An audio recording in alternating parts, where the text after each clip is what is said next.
أن تكون هذه بداية لا نهاية. هذه بداية لأنه رفع عن الله سبحانه وتعالى رفع عن كتفيه حمل الوظيفة ومسؤوليتها ومشاكلها، والحمد لله رب العالمين.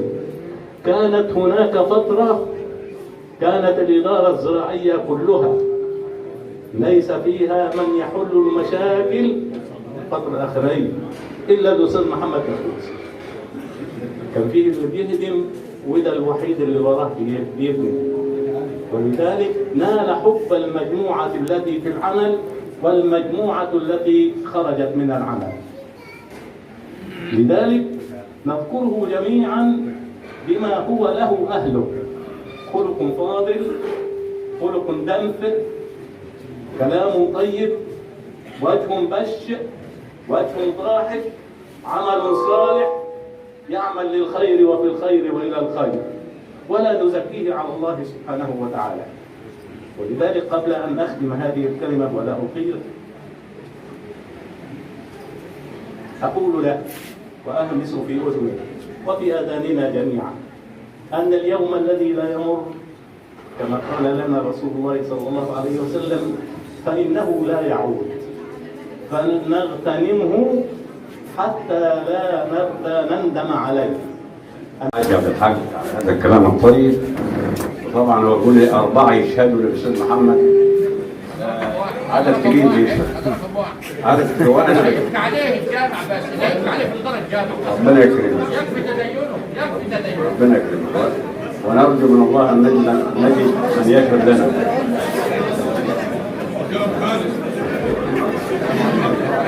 الاستاذ عبد العزيز الحضري، الاستاذ عبد العزيز الحضري ماشي؟ لا هو ورا جاي ايه يا عم لازم اضحك، انا لازم اضحك اضحك يا عم براحتك براحتك يا عم.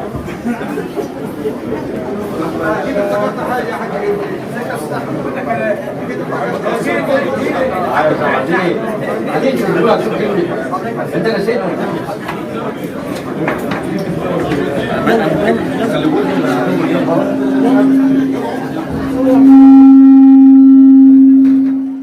بسم الله الرحمن الرحيم. بص بعد كده شغالين مع بعض على طبلية واحدة من أول ابتدائي لغاية ما ربنا كرمنا ودخلنا في العمل، وإن شاء الله اتخرجنا مع بعض بإذن الله. مش يعني مش أقدر بقى يعني مش عارف أوفي بحقه بصراحة، يعني مش قادر أتكلم. الأستاذ محمد عمل وإنسان وأخلاق وأدب، وأنا دخلت بيته وعاشرته، مش حاملني عليه بحاجة يعني هي مش ماشي. والف مبروك يا حبيبي، وما مش قادر بصراحه الكلام. الف مبروك يا حبيبي، الف مبروك.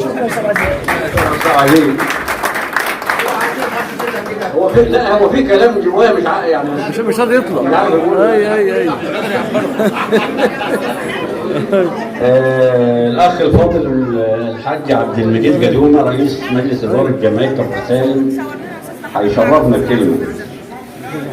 طفي عليا كده، طفي عليا. السلام عليكم. هو العصافير طفي عليا كده. بسم الله الرحمن الرحيم.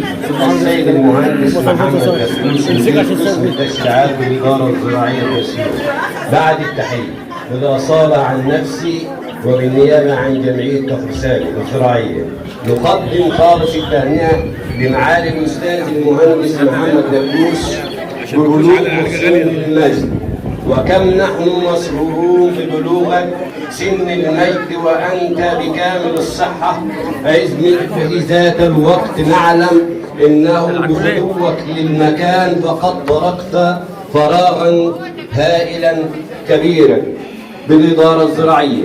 كم ندعو الله أن يرزق الإدارة بمثيل لك ليكون خير خلف ولخير سلف. واسمحوا لي إنني جميعا وفي المقدمة صاحب هذا العرس الجميل فنتمنى لارتقاء الزراعة وما فيه من أهمية في جميع المجتمع، إذ يأمن من المواد الغذائية الاستراتيجية، ولكم أن يكون هذا عمل شاق لا يحسه إلا من هو في العمل الزراعي. وما ذكرت يضفي علي أهمية العمل الوظيفي الذي كان يشغله صاحب هذا العرس الجميل. أهمية أخرى كبرى مبرزة أهمية هذا الموقع الوظيفي. وأخيرا نعلم وندرك مدى حسن معاملة صاحب هذا العرس مع زمائله، وكذلك محبة الزملاء له، ودلالة على ذلك ما نحن بصدد في إقامة هذا الحفل وهذا العرس الجميل كتأنية له ببلوغه سن المجد. وأخيرا تحياتي مجلس إدارة جمعية كفر سالم بشخصك العزيز، داعين الله لك بالتوفيق في حياة جديدة تكون فيها أقرب إلى الله، فربما انشغلتك مهام وظيفتك عن ذلك شيئا ما. ولكم تحياتي. الأول خالص يسعدني ويشرفني حضور بينكم كزملائي الأعزاء. كلكم اشتغلت مع الزملاء جميعا، سواء كان أعضاء مجالس إدارة أو زملاء. يعني الحمد لله اشتغلت مع الأستاذ محمد دكوس، ولا أزكيه على الله بالله. يعني الأستاذ محمد دكوس نعم الأخ الفاضل، نعم الصديق، نعم يعني لا يسعني الألفاظ والكلمات إن أنا أوفي حقه. هو شخصية على قدر كبير جدا من الأخلاق العالية، على قدر عظيم جدا من المعاملات الإنسانية والثقافية. شخصية لا أزكيها على الله سبحانه وتعالى، إلا إن أنا يعني سعيد جدا إن هو دعاني لهذا الحفل الكريم للمشاركة معاه في تشريفه وتكريمه، لأن هو طبعا يعني ده أقل واجب يقدم لزميل محترم على قدر عالي من الخلق. وطبعا لا يفوتني يعني الأستاذ عصام العشري مدير الإدارة الزراعية، ليس يعني لا أزكيه على الله، هو أخ فاضل. أنا لي علاقة بيه قبل ما يجي أصلا برسوم بالكامل، إنسان وقبل ما يمسك حتى مدير إدارة في كفر زايد كمان. أنا الحمد لله من الشخصيات لا أزكيه على الله، يعني يكفينا. لا هذا دي حقيقة والله، لا أزكيه على الله، شخصية محترمة جدا. وأظن أنكم لمست ذلك أثناء إداراتي في الفترة القصيرة التي مضت. هناك أكيد. لا من ناحية هناك فرق حاجة دي، هناك فرق دي حقيقة والله. لا بجد والله الأستاذ عصام العشري يعني إن شاء الله زميل فاضل ويتقي الله في عمله ودقيق جدا في شغله وبيحب عمله جدا، فمن الشخصيات اللي ان شاء الله يعني تفتحوا معاه ويلاح ان شاء الله. امين يا رب. طبعا وادعي له بالتوفيق يا رب. وطبعا يكفيني شرف ان الاستاذ علام وشرفنا والاستاذ رجب عيسى والزملاء الحاج عبد الحق والاستاذ خالد، يعني بسم الله ما شاء الله المنصه الكريمه، يعني حفل مليء ومزدحم بالزملاء الافاضل، سواء كان عشان نذكره ما ننساش حد جميعا. بسم الله ما شاء الله الحفل مليء بالزملاء الاحباء جميعا والله. والف مليون مبروك، ربنا يوفقك في حياتك القادمه.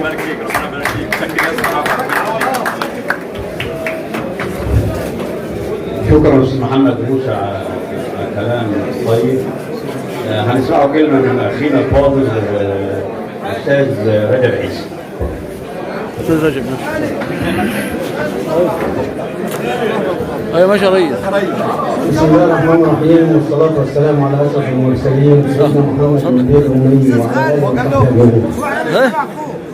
لا ده مصر طبعا. أشكر السادة القائمين على حفل تكريم الأستاذ محمد دكوس، وأنا سعيد جدا إني موجود معاكم النهارده في وسط الكوكبة الجميلة ديت. وحاسس بإحساس ده أهم شيء. ومش عايز أعبر عنه ليه من الأستاذ محمد دكوس. أيوه أهم حاجة ضرب الخير. لا بين الكلمات بتقديره واحترامه وأدبه. عايز ألفت نظر بس بسيط لينا كلنا كآباء وأمهات البيت اللي خرج لنا الأستاذ محمد دكوس. فأسرة محترمة كريمة جدا. يعني بشكر والدي الله يرحمه، بشكر والدتي الله يرحمه، والذين عنهم كل خير اللي أنبتوني من نبت عظيم.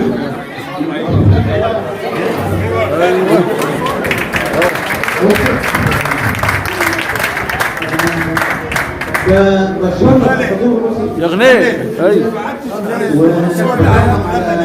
ابعتها لك ابعتها لك اللي احنا ناخده منه والنبي الحمد لله حفل تاخد منه مواعظ او اي موقف تاخد منه عبره لنا والاجيال اللي جايه والشباب الاطفال اللي بربى دي اللي هتبقى فاول البوسط دي. يدرس فيه المبادئ اللي هي اتغيرت يعني المناصب زيها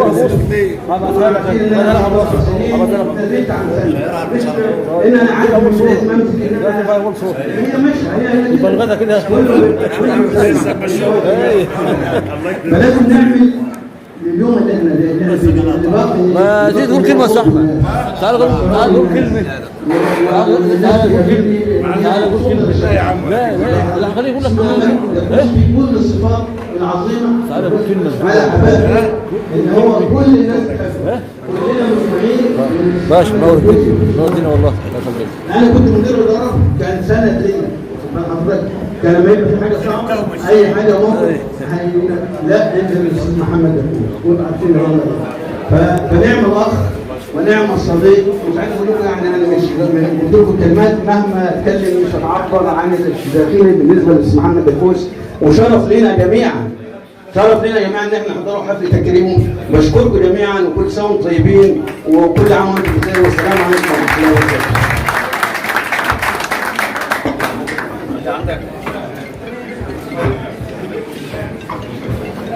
بنشكر الاستاذ رجب على وصفه الطيب للاستاذ محمد. طبعا ما فيش حد بيختلف على مذاهب واحترام وادب محمد. هنسمعوا كلمه من اخينا الفاضل الاستاذ علي انور.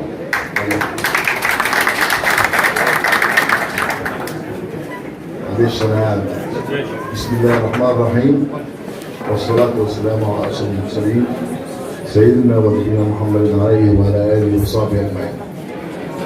سيد المهندس عصام العشري مدير إدارة الزراعية بسون، المنصة الكريمة دون ذكر إيه؟ أسماء. الأستاذ محمد دكوس ونهنئه بعيد ميلاده 30 بعد 30. ايوه معقول مش عايزين نكبر الموضوع. اللي سالوني اتكلموا على الصفات المميزه للاستاذ محمد دكوس.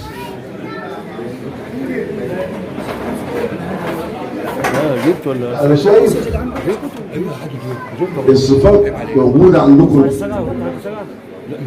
الجامع الجميل ده اللي انا بقالي سنه زمان ما شفتش الحفلات ديت، ده بيعبر عن الحب والاحترام اللي كان فيه الاستاذ محمد دكوس.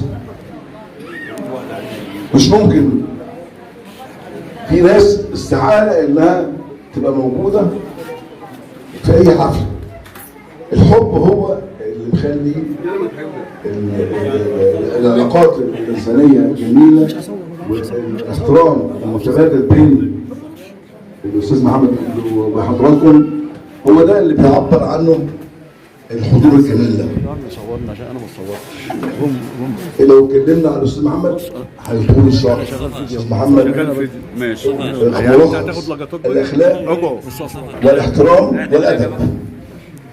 والزميل الفاضل الاستاذ رجب قال ترحم على الوالد والوالده ونرحب طبعا بالاسره الكريمه اللي جابت اللي خلقت اللي جابت اخلاق جميله زي الاستاذ محمد. الاستاذ محمد انا عاشرته 10 سنين. 10 سنين ما فيهمش غلطه. 10 سنين ادب واحترام وعمل والتزام. ربنا يبارك يا رب. ربنا يبارك. ما انا قلت في الاول الاصل رب صح. ما شاء الله. زي ما انت. فبنشكر الاستاذ محمد على الفتره اللي قضاها في الاداره الشرعيه بالسجون. بشكر حضراتكم جميعا هو الكرسي. لان انا سعيد جدا بوجودي معاكم. في ناس كتير بقى نازلين 7 سنين تقريبا ما شفتهاش، شفتها النهارده. الحمد لله والشكر لله الاستاذ محمد سايب الاثر اللي هو يخلي الانسان يتذكره بكل خير. بنبارك له مره ثانيه ونقول له كل سنه وانت طيب، وننتهز الفرصه ونقول لحضراتكم ايه عن كل سنه وانتم طيبين بمناسبه رمضان. الشهر الكريم طبعا ده جايه مصادفه جميله انها قبل رمضان على طول. الف مبروك يا استاذ محمد. بشكر حضراتكم، بشكر اللجنه اللي قامت على اعداد هذا الحفل، يعني برضه مجهود انا اعلم تماما المجهود اللي بذل في اقامه الحفلات في الفتره الاخيره لقله عدد الموظفين، بس اعتقد المعاشات ليها دور. الحمد لله والشكر لله. ربنا يا رب يديم عليكم جميعا الصحه والسعاده، وكل انسان يتمنى اللي هو عايزه ينوله في نهايه المطاف. بشكر حضرتك جميعا والف مبروك يا استاذ محمد، كل سنه وانت طيب بمناسبه رمضان كريم، والسلام عليكم ورحمه الله.